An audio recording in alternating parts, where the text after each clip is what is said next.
papa mo? Ha? Nagdodota pag sa gabi wala ng mga tao. Oh. Nagdodota rin dun sa amin. Tapos, Nagdodota pa rin. ano nga yung trabaho ng papa? Nagdodota. Ano nga yung trabaho ng papa mo? Wala. Bakit? Mama.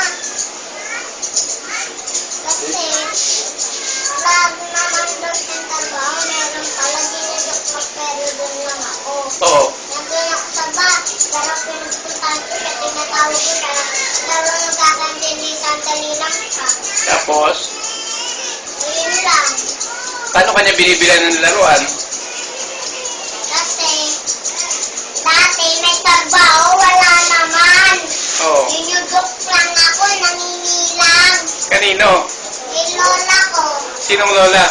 doon nga sa kabila. Oo. Tapos, okay naman. Magaganda naman binibili sa yung laruan. Baril-barilan. Oo. Langit na ng baril, lagi akong pinapagalitan. Nino? Ni Tito, Sinong tito? Tito Perdi. Langit-langit ka na baril, laro-laruan lang. Oo. Dapat kotse ng kotse lang para hindi pagalitan. Oh, yun nga, sinasabi ko. Tapos, si papa mo ngayon, nasan ngayon? Anong ginagawa? Nandun sa bahay, Anong ginagawa? bagaan na naman. Nagdodota na naman. Oo, hindi ba- Dati, Oo. nagwaan nandun pa rin sila. Nagdodota pa rin. Oh, hindi ba siya magtatrabaho? Di naman natatrabaho. Bakit hindi nagtatrabaho?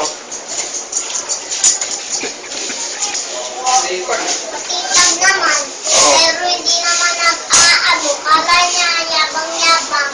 May pera naman pang dota. Pero,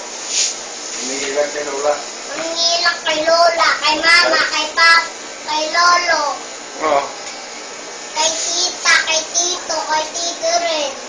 oh. Anong gusto mong sabihin sa papa mo? Huwag na magdota, trabaho na trabaho lang, hintay lang yung trabaho, pag tinawagan, magtrabaho na raw siya. Oh, Di na dota ng dota, huwag na magdota ng dota, pag may pera na, magka-dota, pag wala pa, huwag na magdota muna. oh. So, ano, gusto mo i-demanda natin ng papa mo? Opo, Saan? doon sa barangay para makulong. Gusto mo ipakulong ang papa mo? Opo. Bakit? Kasi dota ng dota, wala naman trabaho, hindi naman i-intern trabaho. Ah, o sige. Talagang magdidemanda ka? Ah, sagot. Para maging pulis na ako. Ididemanda mo papa mo. Sumagot ka. Opo. Oh, so sabihin mo, ako si Shoti, Ako si Shoti, nagdidemanda nagdidemanda sa barangay para pahuli ang papa ko. para pauli ang papa ko sa barangay. Kasi, Kasi ano ginagawa? nagdodota, hindi naman hinihintay ang trabaho. Ah, okay, sige, sige. Tapusin mo na yung gupit mo, ha? Papogi ka, ha?